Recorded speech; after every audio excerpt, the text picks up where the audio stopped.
A lot of black people, say, especially when it comes to law enforcement, say, I would like to get in there and try to make change from within. But then a lot of times those brothers and sisters get in there, they see how deep the white supremacy goes, how corrupt it is, and how they want to keep maintaining the system to the point where if they try to change anything to make it for the better, they're attacked, some of them. Some of them are fired. Some of them have mysteriously been killed, like that one brother in Baltimore that was going to tell on, the cops, and then all of a sudden he mysteriously gets killed, right? But this happened back in December 2016, and then the Spokane County Sheriff's Deputy Andrew Richmond, he said he was sitting in his squad car having a roadside chat with a Tyler Coleman, one of his fellow deputies.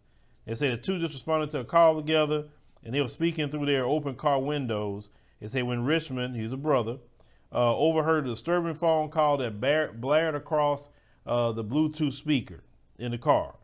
And the person on the other side of the phone said, and I quote, "You ready to kill some N-words tonight or what?" This is a sheriff's deputy calling the other one, telling him, "Are you ready to kill some N-words tonight?" Listen, these people, I've said this before, they are not capable of being police because they have this white supremacist, that's running around and permeated, which the FBI said that the white supremacists are literally just taking over the police departments. It is dangerous for them to even engage black people. I tell you this, I say this, and I'll keep saying this. If you made 80% of the police officers in this country black men and black women, you wouldn't have this problem. You wouldn't have it whatsoever. You wouldn't have no more riots. You wouldn't have no more traffic stops where folks just getting killed for stupidity. You wouldn't have it. I'm telling you wouldn't have it. Because black cops can't even get down like that. So they said the culprit was Sergeant Jeffrey Thurman. They said he was a Mzungu K-9 deputy who worked alongside Richmond. They said Thurman later explained that he was referring to inner city black people who riot and loot. They said when he used the slur, but Richmond remained shaken by the racist comment. Basically, he was trying to, feel him out. And like, man, I'm talking about them. I ain't talking about, you one of the good ones. You fine. I'm talking about them. Let's kill one of them. If he's saying the N-word, it means him too. You know what I'm saying? So yeah, the brother was shook about that. I mean, how blatant that he said it. That, hey, you want to kill some N-words tonight?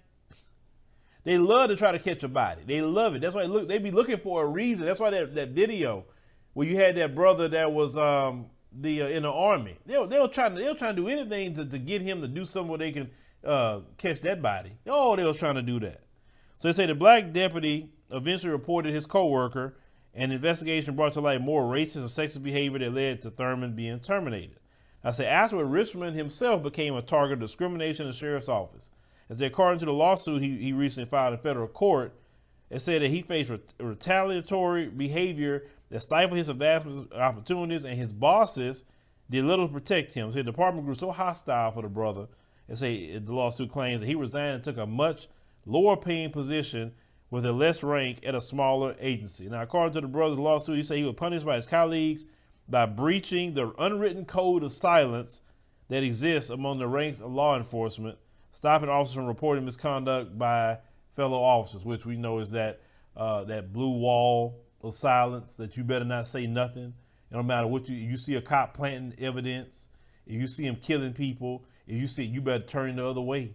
If you don't want to think about it, you better not report it. That is so evil. That's evil. How are you law enforcement, but yet you're not trying to make sure no other cops do anything? Now they say to make matters worse, him being a black deputy reporting racism of a beloved Mzungu deputy in a county whose population was just 2% black American, and said the brother was one of 2 black deputies on the force at the Spokane County Sheriff's Office. Okay, and we know the history of like Washington State and all of that. And I said the brother filed his lawsuit March the 30th in the U.S. District Court in Washington State, and he is being represented by Heather Barton, a Spokane employment attorney. Now they said as a culture, especially in this area, they said Eastern Washington that needs to be addressed. Now, I remember a lynching that happened in that area. I covered by a young teenage black boy in Spokane had got lynched, and like they always say, it was a suicide. His family said it was not no freaking suicide. I do remember that story.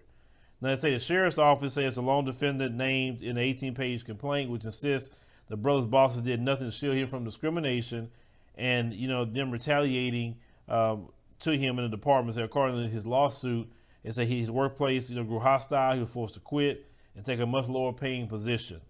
They said lawsuits seek damages for racial discrimination, retaliation, and constructive discharge. And they said it's not about him. They said it's about the principle behind it, and they don't want to see this happen to any other officers who are Black American. They said Mexican, Filipino, Hispanic, or whatever nationality or race they could be to grow through that. Now the brother had joined the department back in May of 2014. He spent 2 years as a policeman in other agencies, and he dreamed, of becoming a sheriff's deputy. Now they said that Thurman was the handler of Laszlo. It's a well-known K-9 deputy that assisted nearly 500 arrests. Now, original lawsuit details the blue wall of silence he alleged was built around Thurman when he was employed in 2001. He said action must be taken to get rid of that code of silence.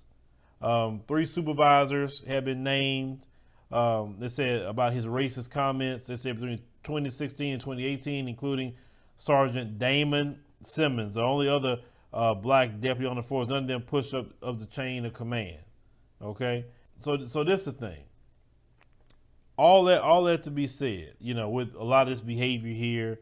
They say Coleman. They say he wasn't always the only deputy that overheard Thurman use the N-word or multiplication on duty. They say at least one other deputy testified the fact that 2 female officers also reported on the job sexual harassment by Thurman. They said one deputy said he told her to come back from a work trip pregnant. He said if they share a hotel room, they said he was able to act how he pleased. He said even if it was discriminatory, racist, or it didn't matter. They said whether it was a female minority or African American minority, it seemed that he monopolized that and used that to his advantage to overpower people. Okay, so this is the thing. This is not just happening in that one police sheriff's department. That's going on all over America because that is the foundation of America. Anti-black racism, discrimination, sexism is in the foundation of America. This is how this country operates. You take all that away from America, and it won't know how to act. It's like, oh shoot, we got to build a new system, and black folks need to force them to make that change. And society and even the world is putting pressure on them too now. It's not just us here, it's also the world.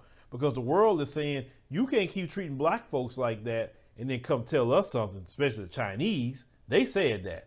You can't be treating black folks like that. Not say they care about us, but they use us as a weapon against them to say, you shooting down black people. How you gonna come tell us what we doing over there in China? You have no right to say crap to us whatsoever. And they're right. They're 100% right. You have no legal standing. See, at one point in time, prior to the time of the internet, they could hide all this that was happening to us, right? Best way they can. But they can't hide it no more because these smartphones get it out like this. They can't stop it fast enough. They got to talk about it because it goes viral. That hurts the image of them. So when they go and get involved with geopolitics, then now they're being told by themselves that basically you better take the plank out of your eye before you try to take the plank out of mine, as they would say in the scriptures. See, it would do better for them in their image to end white supremacy and treat black folks like they're supposed to, even though I know most people say they're not going to ever do that. Man, don't ever say never, because you know what? Nothing lasts forever. No kingdom has last forever. No country, no oppression, no nothing lasts forever. And I'm telling you, if you're paying attention and if you can see with your other eyes, you see this system is crumbling every day.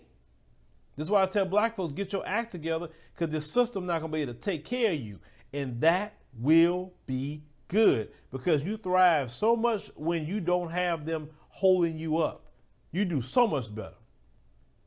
This system is on its end. It's nothing they can do to regain. Why do you think Trump and them said make America great again? Because they know they days is numbered. They know it. Their system is numbered. They know that. They're trying to hold on long as possible. They're trying to do everything they can to hold on.